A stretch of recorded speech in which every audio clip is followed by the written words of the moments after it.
bertanya, Kiai. Silakan tulis. Tentang duduk tasyahud akhir, Kiai. Tadi telah dijelaskan tata cara duduk tasyahud akhir dan duduk tawarruk. Kecuali ketika akan sujud sahwi, Kiai. Yang saya tanyakan, apa sujud sahwi dan bagaimana cara melakukannya? Terima kasih, Kiai. Wah. Ini pertanyaan yang cerdas. Baik. Untuk menjawab ini, saya mohon Ustadz Sulaiman untuk menjelaskan. Baik, Kiai. Saudari Sulis dan adik-adik sekalian perhatikan. Sujud sahwi adalah sujud 2 kali sebelum salam karena ada sebab tertentu. Misalnya karena meninggalkan sunnah abad, atau dengan tidak sengaja melakukan sesuatu yang jika dilakukan dengan sengaja bisa membatalkan sholat. Seperti melakukan sujud 3 kali, atau Anda melakukan sholat duhur 5 rakaat. Nah, kalau ini yang terjadi, maka sunnah melakukan sujud sahwi. Untuk lebih jelasnya, kami persilakan Saudara Faruk untuk mempraktekkan. Sekarang Faruk tasyahud akhir. Anggap tadi dia lupa mengerjakan tasyahud awal. Perhatikan kakinya. Dia duduk iftirash dalam tasyahud akhir karena akan sujud sahwi sebelum salam. Kemudian, dia sujud sahwi untuk menutupi kekurangan karena telah meninggalkan tasyahud awal yang merupakan salah satu sunnah abah. Ketika sujud sahwi, sunnah membaca tasbih sebagaimana sujud yang biasa, atau membaca subhanalladzi la yanamu wa la yashu 3 kali. Subhanalladzi la yanamu wa la yashu.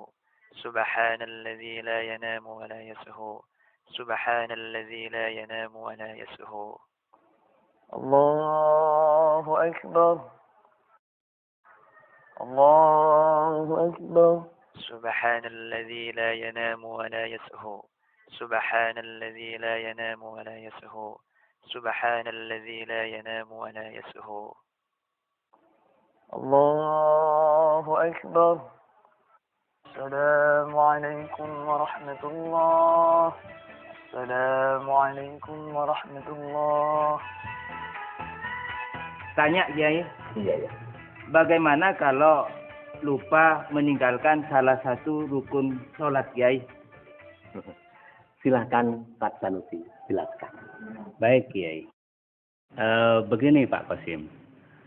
Jika seseorang lupa meninggalkan salah satu rukun sholat, kemudian dia ingat, maka dilihat dulu kapan dia ingatnya. Misalnya, jika kita lupa membaca Fatihah pada rakaat yang pertama, kemudian dia baru ingat ketika sedang ruku atau sujud, maka dia wajib segera kembali pada rakaat pertama itu untuk membaca Fatihah. Beda halnya jika seseorang lupa membaca Fatihah pada rakaat pertama, kemudian baru ingat ketika dia sedang membaca Fatihah pada rakaat kedua misalnya. Maka Fatihah pada rakaat kedua itu menggantikan Fatihah pada rakaat pertama. Jadi hakikatnya rakaat kedua inilah sebagai rakaat pertama.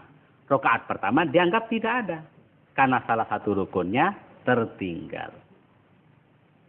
Nah, kalau hal ini terjadi, maka disunnahkan sujud sahwi.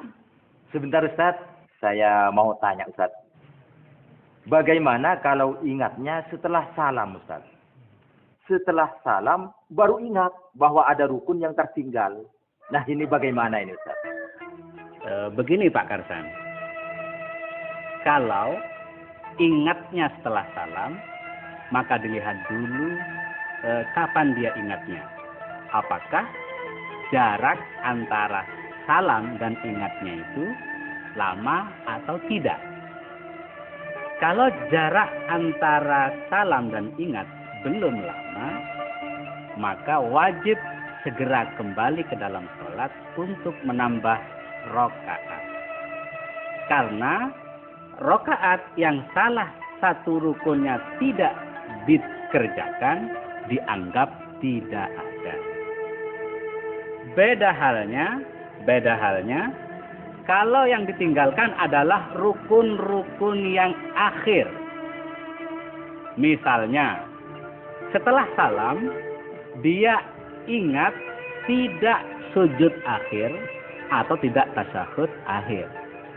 Kalau begitu maka tidak perlu menambah rakaat. Cukup langsung masuk ke dalam sholat untuk melakukan sujud yang ditinggalkan tadi itu atau melakukan tasyahud yang ditinggalkan pada rakaat terakhir tadi itu. Kemudian dilanjutkan sampai salam. Tanya Ustadz. Kata Ustadz tadi jarak antara ingat dan salam tidak lama.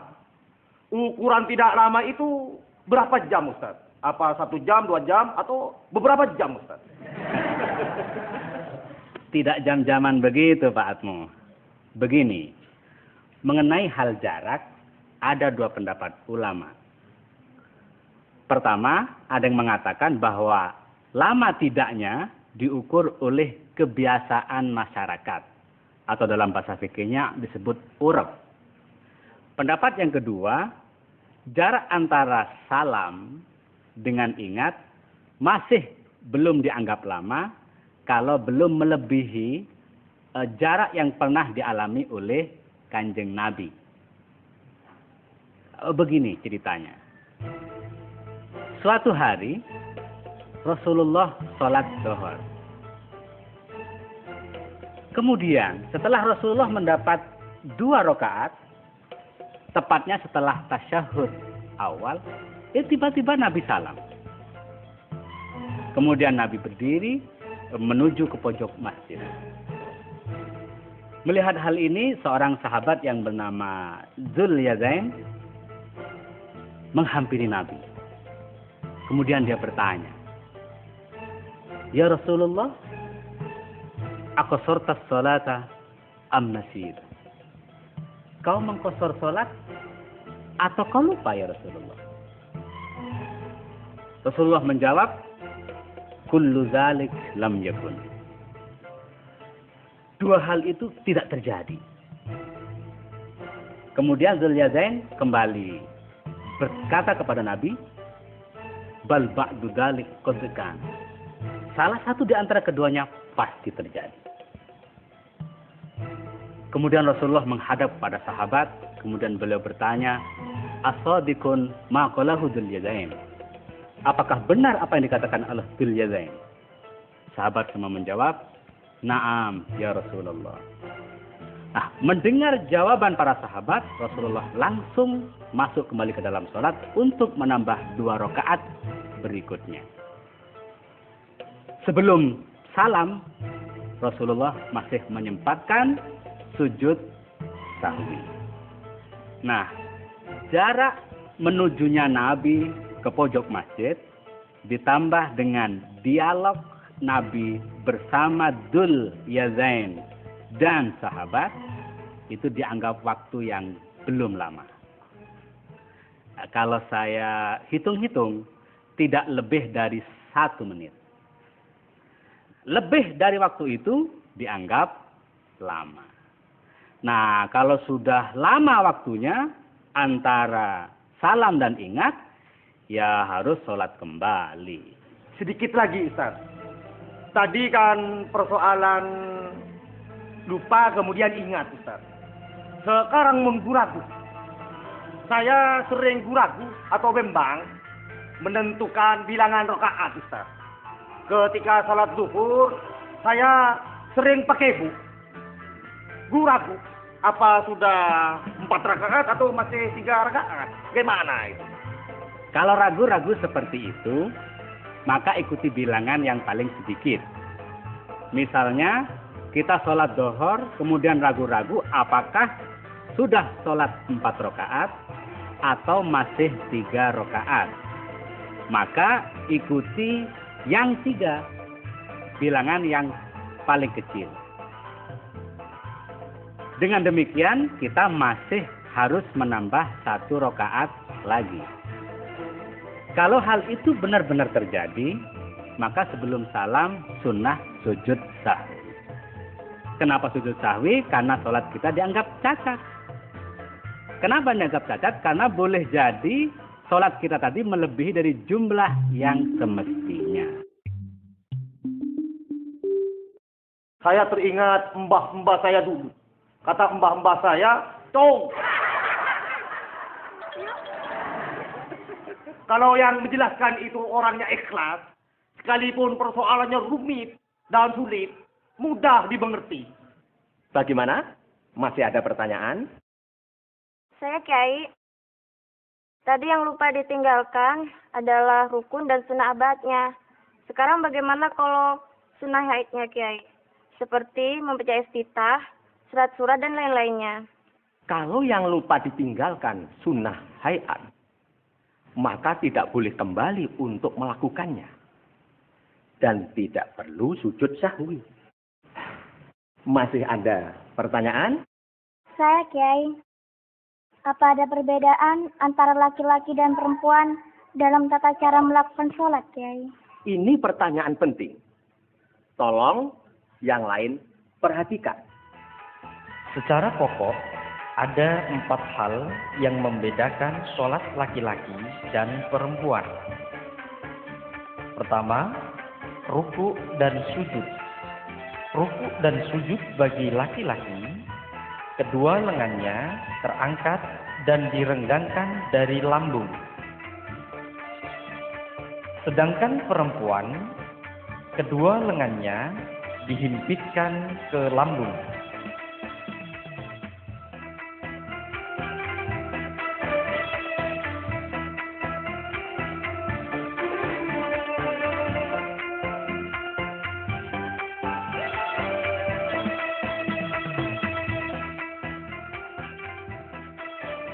Kedua, cara mengingatkan imam. Laki-laki membaca subhanallah ketika mengingatkan imam. Sedangkan perempuan cukup menepukkan tangan kanan ke punggung tangan kirinya.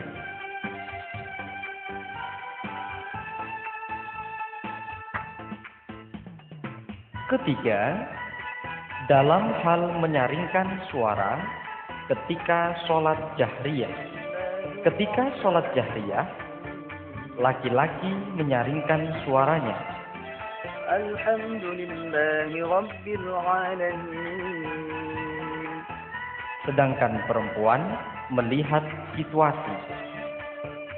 Artinya, dinyaringkan apabila di sekitarnya tidak ada laki-laki yang bukan mahram. Keempat, dalam hal menutup aurat. Ada hal penting yang harus diperhatikan oleh perempuan di dalam memilih mukena untuk menutupi aurat. Sebaiknya, pilihlah mukena yang panjang, bukan mukena yang terpotong antara bagian atas dan bawahnya. Karena mukena yang terpotong memudahkan terbukanya aurat. Jika mukena panjang tidak ada, boleh menggunakan mukena yang terpotong. Namun, sebaiknya juga harus menggunakan baju panjang agar terhindar dari terbukanya aurat.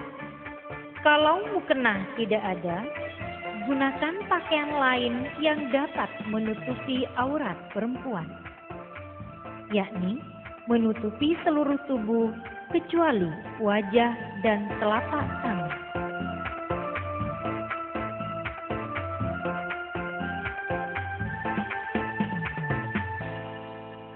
Baik, saya jelaskan tentang sholat berjamaah.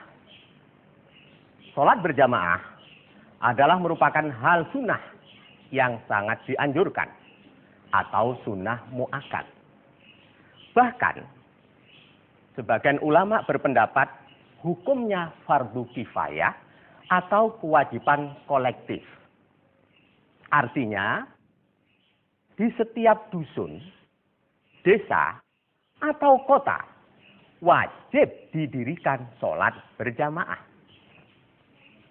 Kalau di suatu daerah tidak ada yang melaksanakan sholat berjamaah, berarti seluruh kaum muslimin di daerah itu akan berdosa.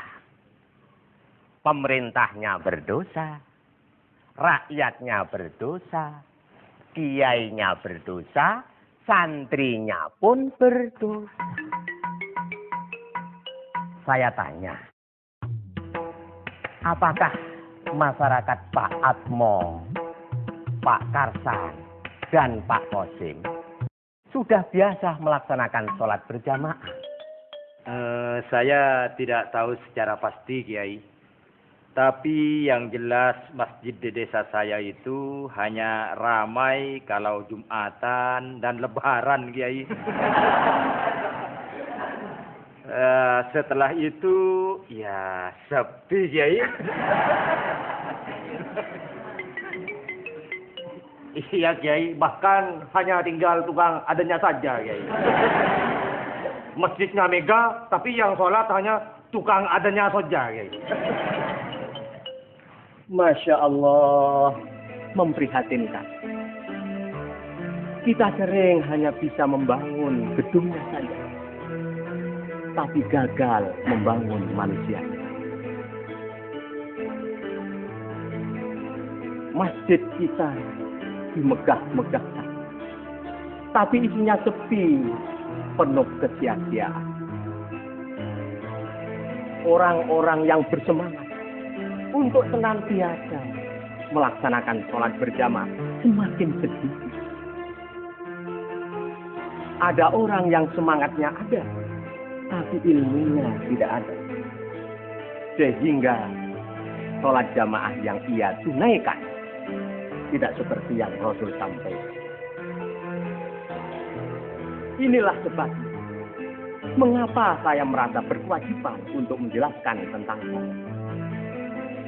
Setidaknya, mudah-mudahan bisa menyalakan api semangat dalam diri kita untuk selalu menunaikan sholat berjamaah. Baiklah, bapak-bapak dan anak-anakku sekalian, apakah kalian sudah siap untuk praktek sholat berjamaah?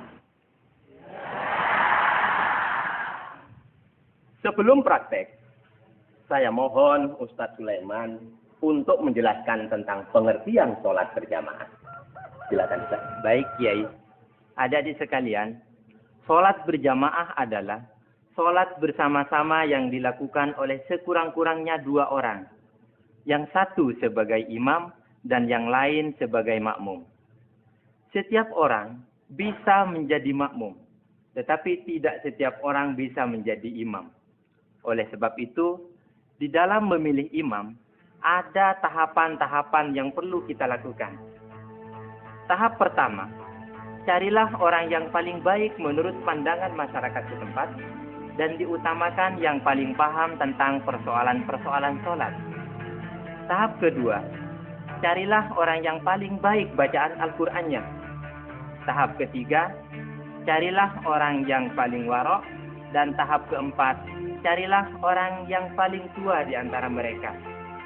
Selanjutnya, kedua belah pihak, baik imam maupun makmum, harus sama-sama berkomitmen untuk menjaga keutuhan jamaah. Maaf Ustaz, tanya dulu Ustaz. Komitmen apa ini komitmen Ustaz? Kok bukan cara? Ini kok kayak bahasanya Ratu Beledo.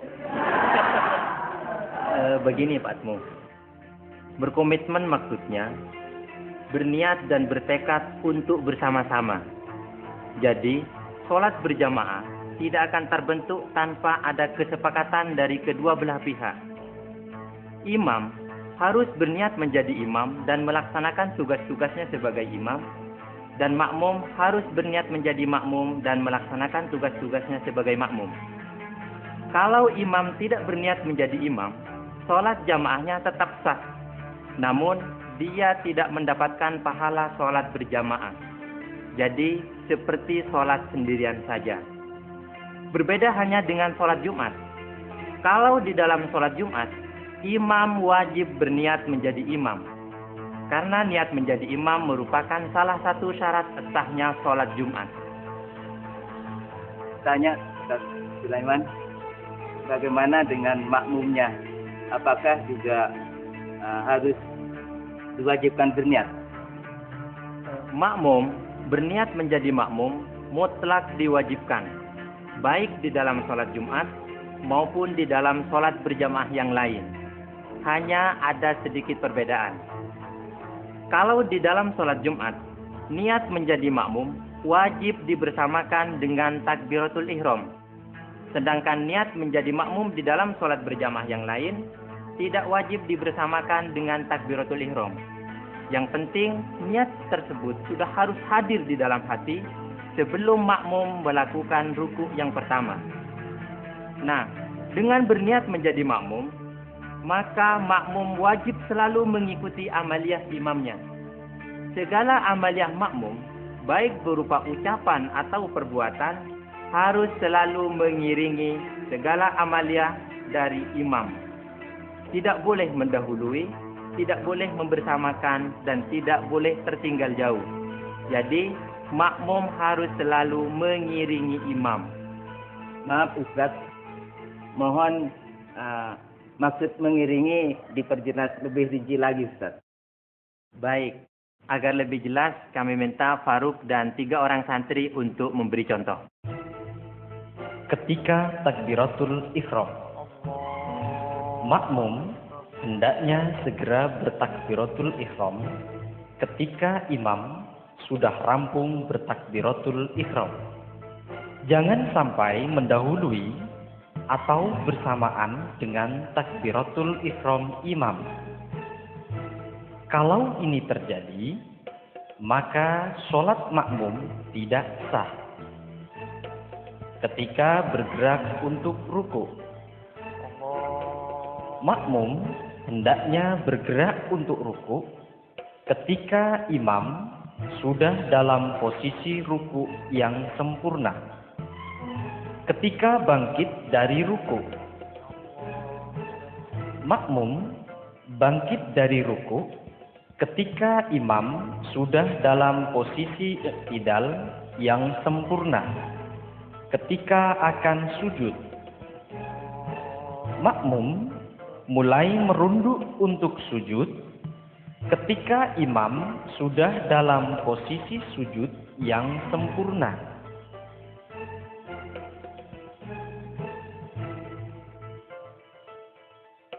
Ketika akan bangun dari sujud, makmum hendaknya mengangkat kepalanya dari sujud untuk duduk di antara 2 sujud ketika imam sudah dalam posisi duduk. Ketika akan sujud yang kedua, makmum mulai merunduk untuk sujud yang kedua ketika imam sudah dalam posisi sujud.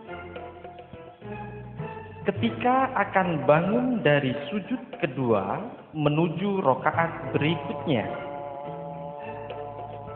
makmum bangun dari sujud yang kedua, lalu duduk istirahat sejenak, kemudian berdiri untuk rakaat berikutnya ketika imam sudah dalam posisi berdiri yang sempurna. Adapun mengiringi dalam rakaat berikutnya sama dengan rakaat yang pertama. Selanjutnya, ketika bangun dari sujud kedua untuk tasyahud akhir, makmum bangun dari sujud yang kedua untuk duduk tasyahud akhir ketika imam sudah dalam posisi duduk tasyahud akhir yang sempurna. Terakhir, ketika salam, makmum melakukan salam yang pertama ketika imam sudah menyelesaikan salam yang kedua dengan sempurna.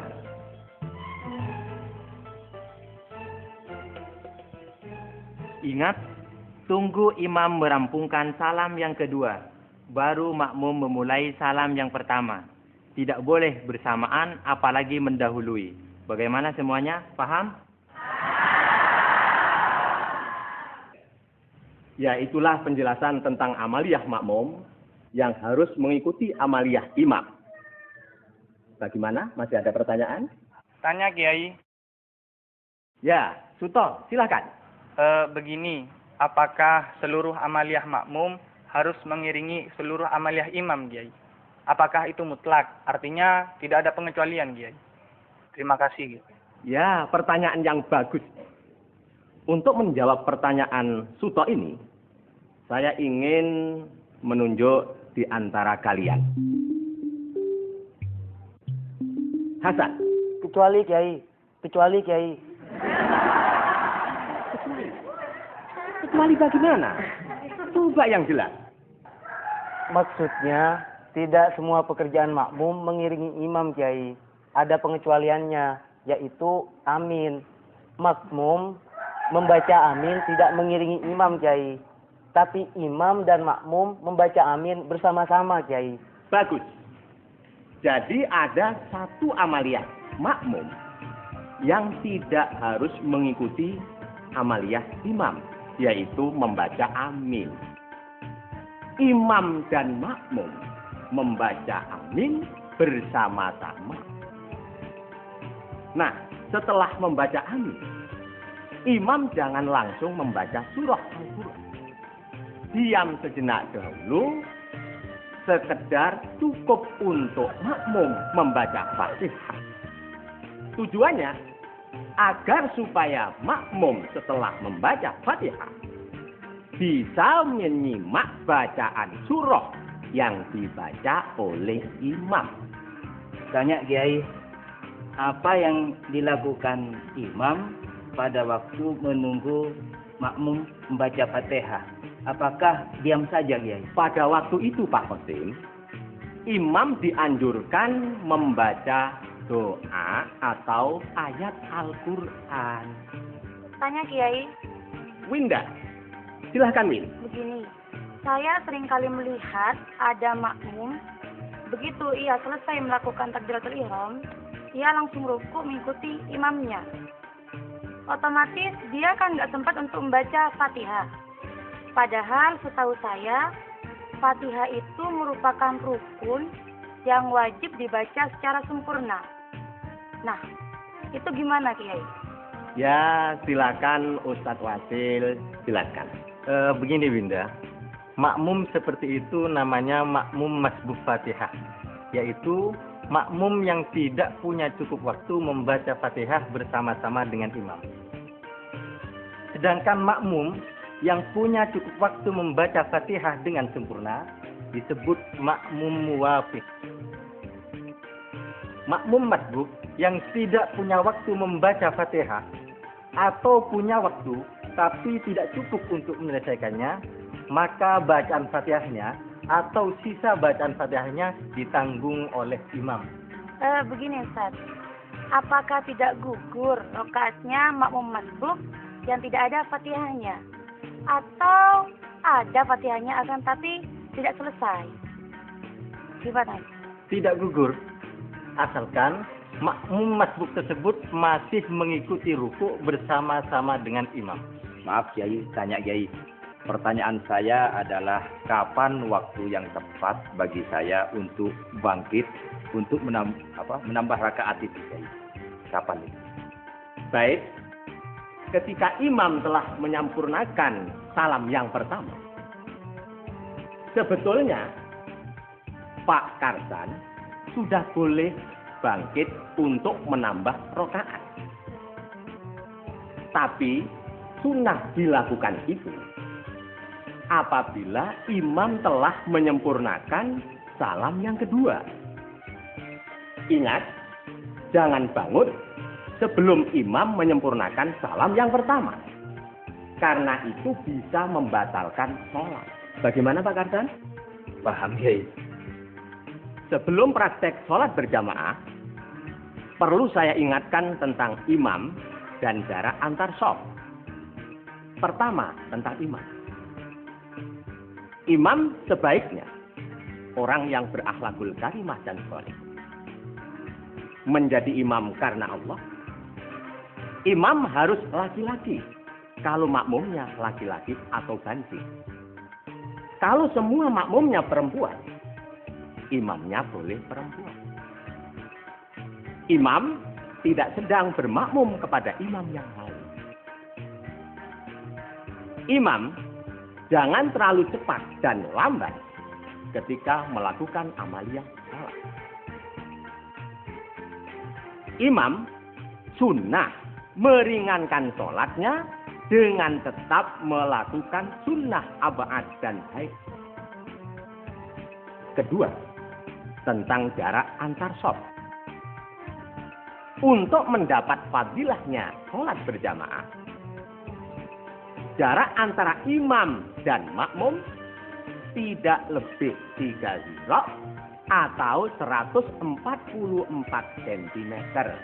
Begitu pula jarak antar shaf.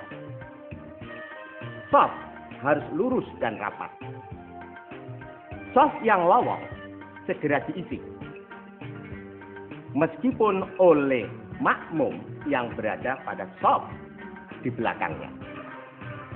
Seharusnya tidak ada makmum yang berdiri sendiri terpisah dari shaf. Kalau ada makmum yang berdiri sendiri karena memang shaf di depannya sudah rapat, setelah takbiratul ihram boleh menarik makmum yang di depannya untuk dijadikan teman. Perhatikan, dalam praktek sholat berjamaah nanti akan diikuti tata cara. Bagaimana cara mengisi shaf yang kosong dan merapatkan shaf serta tata cara makmum-makmum masbuk bergabung dengan jamaah. Baik, sekarang saya minta Iwan Iqomah dan sebagian santri menjadi makmum dan Ustadz Moin menjadi imamnya. Sebelum Iwan selesai Iqomah, para jamaah jangan keburu berdiri terlebih dahulu.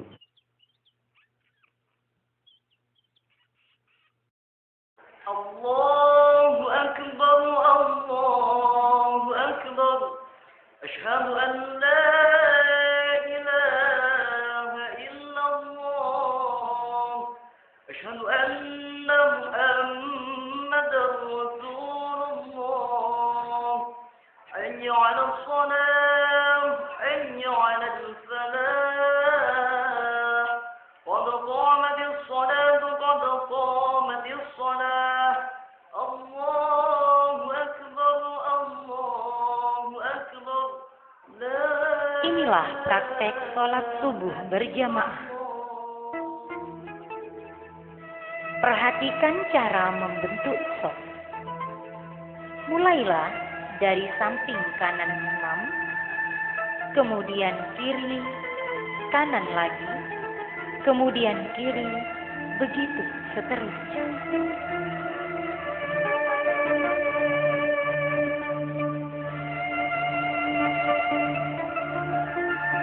Sebelum sholat berjamaah dimulai, imam dianjurkan menyuruh jamaahnya untuk meluruskan dan merapatkan shaf.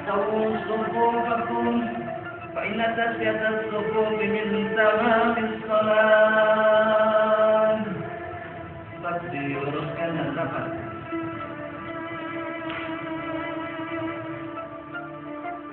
Salli fardu subhi rak'atain qabla qiblat adaan imaman lillahi ta'ala. Allahu Akbar.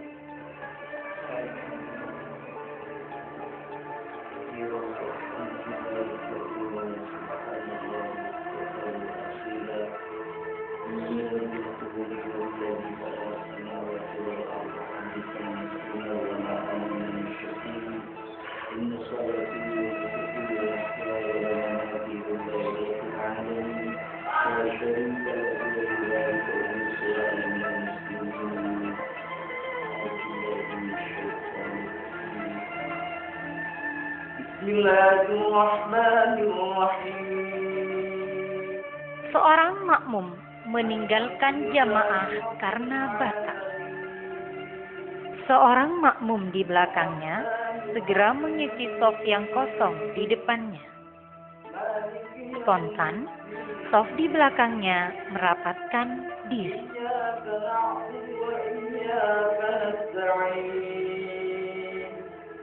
اهدنا الصراط المستقيم صراط الذين أنعمت عليهم غير المغضوب عليهم ولا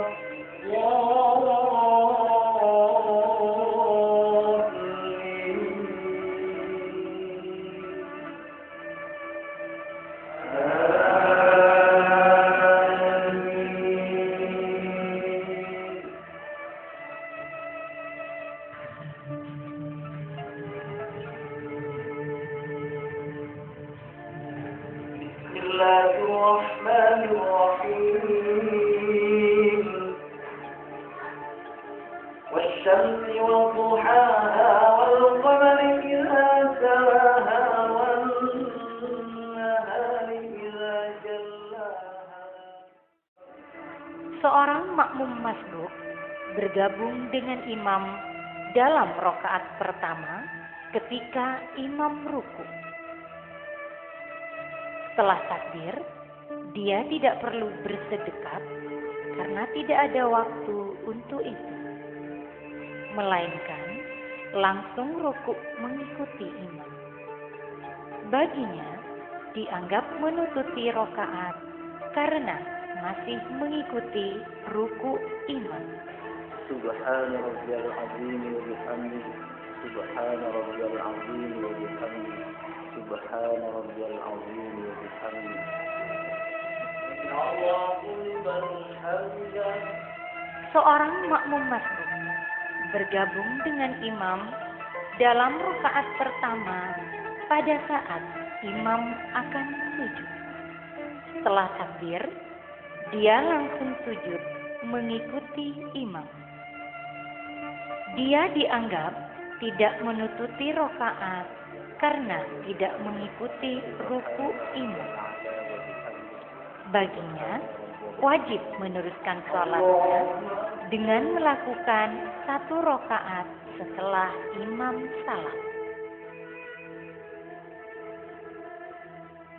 Allahu Akbar.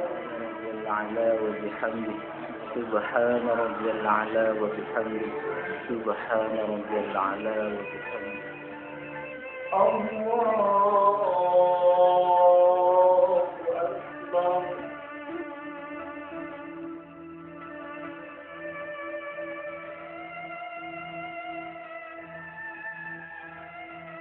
بسم الله الرحمن الرحيم. الحمد لله رب العالمين. Seorang makmum masbuk bergabung dengan imam pada rakaat kedua. Dia membentuk shaf baru karena shaf di depannya sudah penuh. Setelah takbir, sebaiknya dia maju untuk menarik seorang makmum di depannya untuk jadikan teman. Karena makruh hukumnya ada seorang makmum berdiri sendirian dalam suatu shaf. Spontan, makmum di depannya merapatkan diri.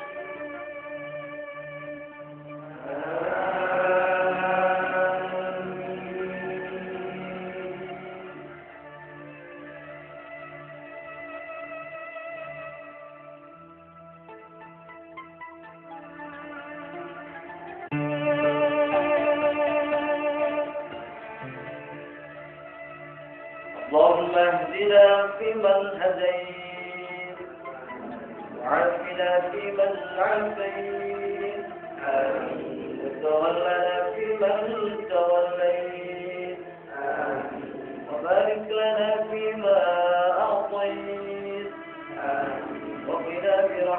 شر ما قضيت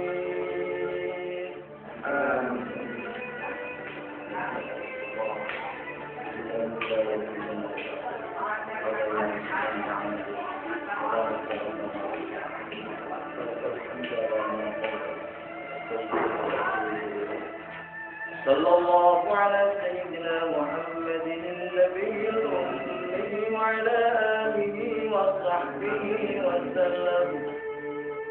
الله أكبر.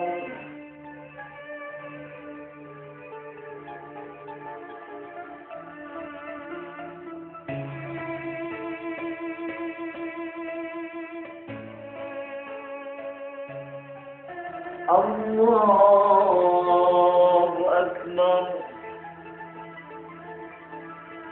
التحيات المباركات الصلوات الطيبات لله. السلام عليك أيها النبي ورحمة الله وبركاته. السلام علينا وعلى عباد الله الصالحين. أشهد أن لا إله إلا الله. أشهد أن محمدا رسول الله. Seorang makmum masbuk bergabung dengan imam ketika tasyahud akhir. Dia mengisi shaf yang kosong. Setelah takbir, dia langsung duduk mengikuti imam. Dia dianggap tertinggal 2 rakaat dan wajib meneruskan sholatnya dengan melakukan 2 rakaat setelah imam salam. Ingat, bagi makmum-makmum masbuk yang tertinggal rakaatnya, ketika duduk tasyahud akhir bersama imam, dia menggunakan duduk iftirash. Karena duduknya tidak langsung diikuti salam, melainkan masih wajib meneruskan sholatnya setelah imam salam. Assalamualaikum warahmatullahi. Assalamualaikum warahmatullahi. Setelah salam, khusus bagi jamaah perempuan, sunnah segera meninggalkan tempat sholat. Setelah salam, kalau tidak mau pindah, imam hendaknya bergeser sedikit sehingga badan sebelah kanan menghadap makmum dan badan sebelah kiri menghadap kiblat untuk memimpin zikir dan doa. Imam dianjurkan tidak berlama-lama di tempat imam agar makmum bisa segera beranjak meninggalkan tempat sholat. Makmum dianjurkan tidak beranjak dari tempatnya sebelum imam beranjak. Demikianlah praktek sholat berjamaah yang diikuti oleh sejumlah orang laki-laki maupun perempuan. Bagaimana? Ada pertanyaan? Tanya Kiai. Sinta, silakan Sin. Begini Kiai, tadi kan praktek sholat jemaahnya terdiri dari banyak makmum laki-laki dan makmum perempuan.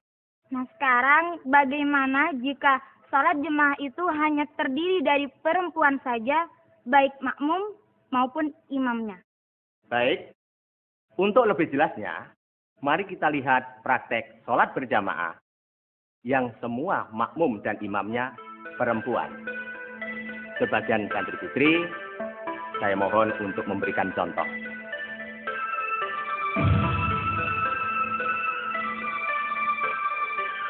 Inilah sholat berjamaah yang dilakukan oleh semua perempuan.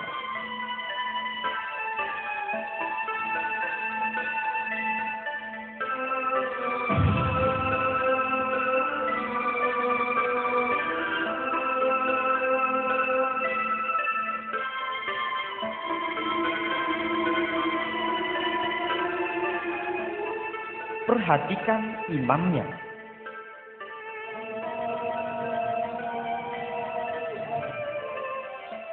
Dia tampak berada di tengah-tengah makmum. Posisi imam lebih maju sedikit dari makmum. makmum berbaris di sebelah kanan kiri imam. Demikianlah praktek sholat berjamaah yang imam dan makmumnya semuanya perempuan. Nah, sekarang kita lihat praktek sholat berjamaah yang diikuti oleh dua orang, seorang imam dan seorang makmum. Yang keduanya jenis kelaminnya sama, sama-sama laki-laki dan sama-sama perempuan.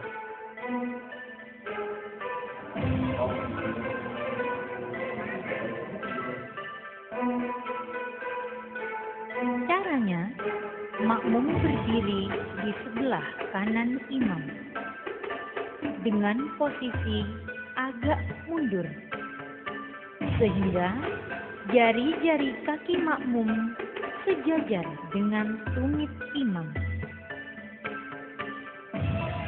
Demikian pula jika sama-sama perempuan.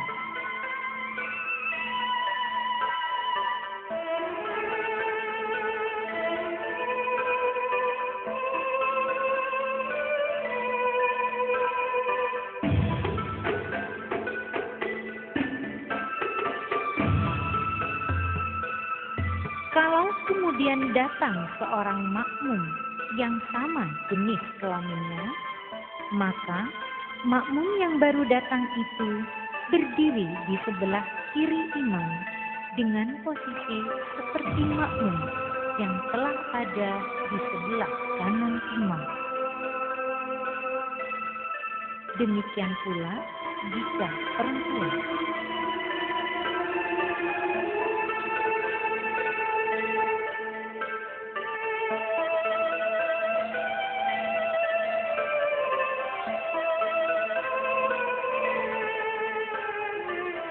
Kemudian, setelah makmum yang baru datang bertakbiratul ihram, khusus bagi dua makmum yang laki-laki, disunahkan mundur dan membentuk shaf di belakang imam.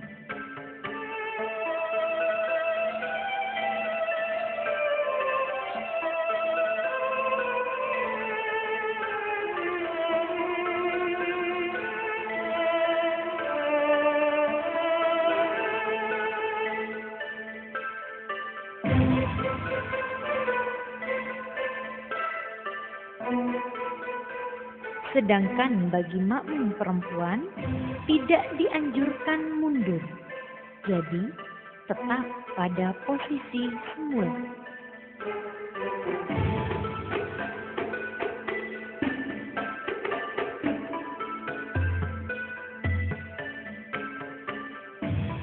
Jika kedua makmum laki-laki datang bersamaan, maka keduanya langsung membentuk shaf di belakang imam. Tanya Kiai. Ya.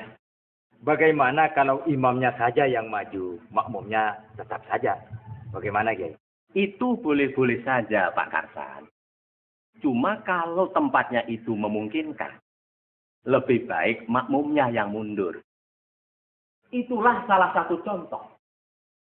Mengalah tapi tidak kalah. Mereka mengalah, tapi bukan untuk kalah, tetapi untuk menang. Artinya, untuk kemenangan bersama atau kemaslahatan bersama-sama. Baik, kita lanjutkan. Bagaimana kalau ada seorang makmum perempuan bergabung dengan jamaah yang diikuti oleh dua orang laki-laki? Di mana posisi yang tepat?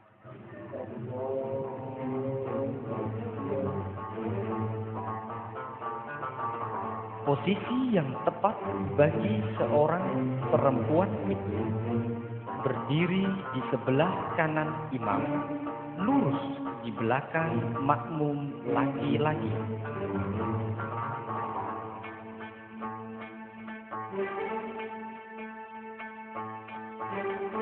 Kalau sholat berjamaah diikuti oleh dua orang, seorang laki-laki dan seorang perempuan, tentu yang menjadi imam adalah laki-laki.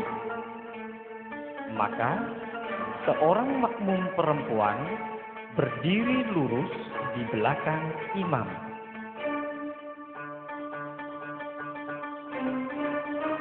Bagaimana? Paham semuanya? Tanya Kiai, Ya, silakan Pak Qasim. ini masalah khusyuk Kiai. Bagaimana kalau terjadi pertentangan antara sholat berjemaah dengan sholat sendirian? Artinya kalau sholat berjemaah itu rasanya kurang khusyuk, malah sama sekali tidak khusyuk kadang-kadang. Tapi kalau sholat sendirian itu rasanya khusyuk. Oleh karena itu mana yang lebih diutamakan antara sholat berjemaah atau sholat sendirian Kiai? Begini Pak Qasim, pada umumnya ulama berpendapat bahwa sholat berjamaah itu lebih utama walaupun kurang khusyuk dibanding sholat sendirian walaupun khusyuk. Nah, dengan begitu sholat berjamaah masih lebih utama. Maaf Kiai, apa ada cara tertentu agar kita dapat menunaikan sholat yang seharusnya, yakni sholat yang khusyuk dan lain sebagainya Kiai? Wah, pertanyaan menarik. Anak-anakku sekalian, pertanyaan Yuli seperti ini mengingatkan saya pada masa lalu. Dulu, pertanyaan seperti ini pernah ditanyakan oleh teman-teman saya kepada guru saya, Kiai Haji Afifuddin Muhajir. Saya pikir setiap orang bisa memiliki caranya sendiri untuk bisa melakukan sholat dengan khusyuk. Akan tetapi ada beberapa hal yang penting saya sampaikan di sini. Yang pertama bahwa semuanya itu harus halal. Artinya makanan yang kita makan harus halal. Pakaian yang kita pakai harus halal. Tempat tinggal yang kita tempati harus halal. Air yang kita gunakan untuk mandi, untuk wudhu, maupun untuk minum harus halal. Kalau ada sesuatu yang tidak halal, bukan hanya kita tidak bisa khusyuk dalam sholat, akan tetapi yang pasti sholat kita tidak bisa diterima. Itu yang pertama. Yang kedua, kita harus memiliki kesadaran yang tinggi bahwa kita ini selalu dalam penglihatan Allah Subhanahu wa Ta'ala. Malu rasanya kalau kita ini sering melakukan kebohongan-kebohongan, apalagi sampai berbohong ketika kita melakukan sholat. Tanya dia, apa mungkin berbohong di dalam sholat dia? Itu sangat mungkin.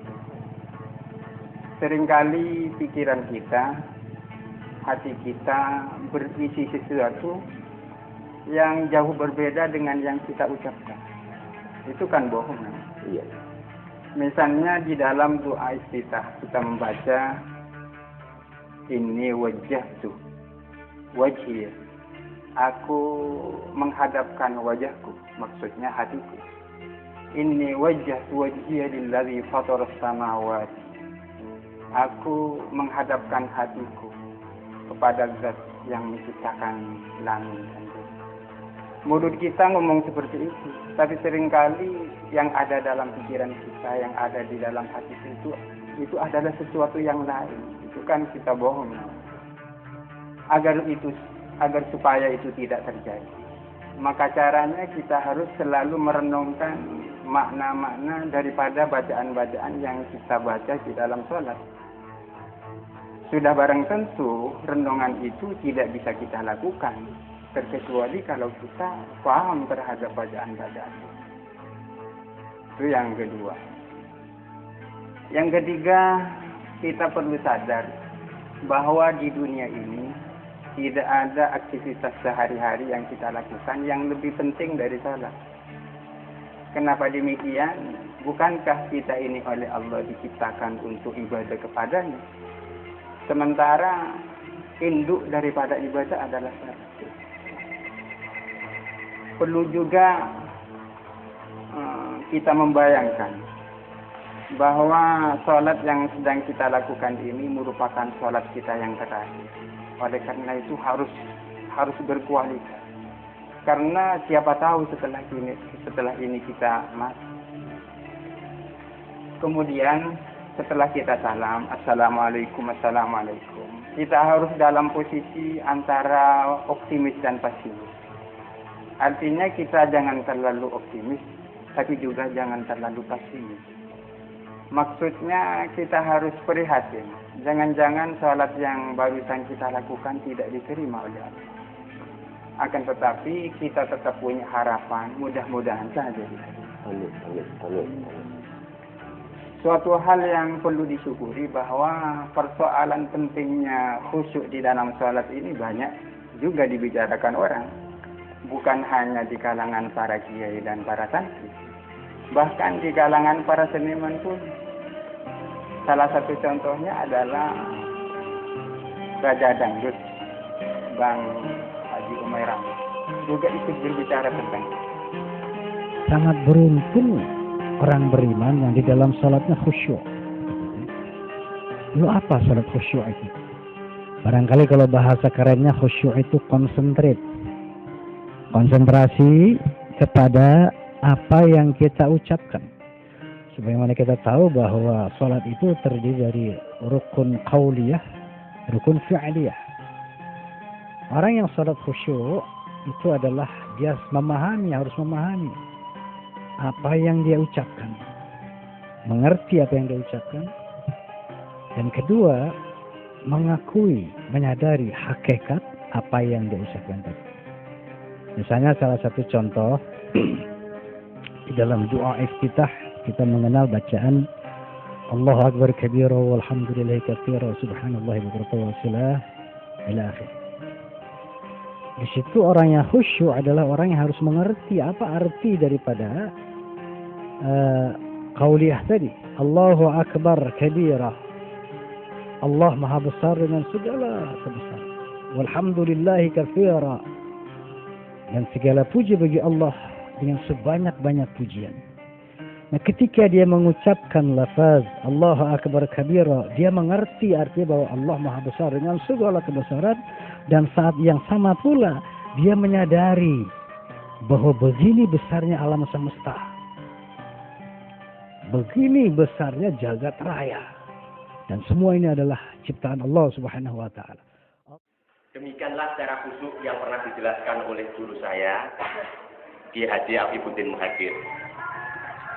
Apakah masih ada pertanyaan? Saya Kiai. Oh iya. Silakan Pak Hasan. Untuk saat ini mungkin saya rasa cukup Kiai. Terima kasih Kiai atas bimbingannya tentang sholat ini Kiai. Terima kasih Kiai. Kalau sudah tidak ada pertanyaan lagi, maka praktek sholat berjamaah saya cukupkan sampai di sini. Insya Allah lain waktu akan kami sambung kembali. Mudah-mudahan praktek sholat berjamaah ini banyak membawa manfaat bagi kita semuanya. Dan mudah-mudahan bisa menjadikan kita sebagai hamba yang husnul khotimah. Akhirnya, saya mohon maaf atas segala kesilapan dan terima kasih atas segala perhatian. Wallahul muwaffiq ila aqwamit thoriq. Wassalamualaikum warahmatullahi wabarakatuh.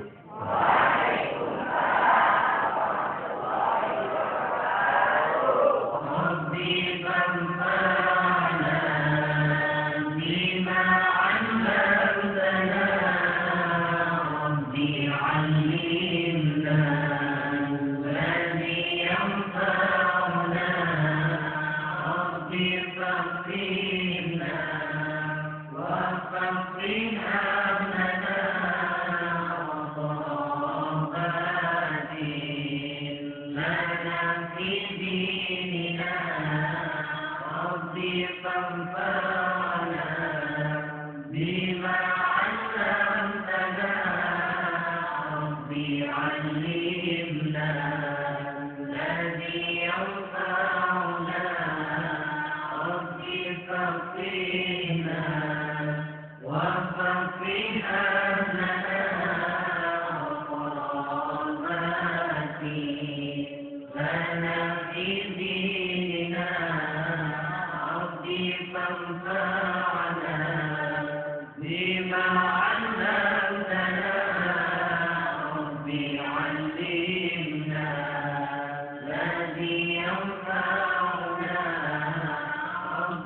فاغفرنا وفقه أهلنا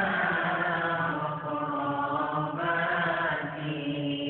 لنا في ديننا آمين آمين آمين آمين آمين آمين يا رب